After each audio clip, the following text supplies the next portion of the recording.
નો માં એ તો પણ ઈ પહેલી વાર કહેવાનું હોય મારી જાન કરી નાખ.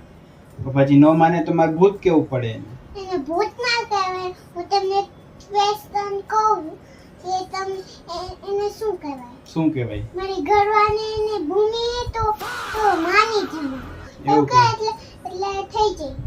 એવું કહેવાય. ભૂત ના કહેવાય. પછી ઈ રાક્ષસ નું નામ હોય. આપણે જે હોય ને ઈ રાક્ષસ નું નામ નહીં રહેવાનું. ભૂત નું એટલે ભૂતનું નામ નહીં લેવાનું એમ. હા.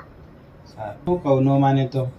કે જો કલે ભૂમિ એમ કહેવાય એટલે થઈ જાય. કલ્લે ભૂમિ એમ. હા. પછી માની જશે. એમ પ્રેમથી કહેવાનું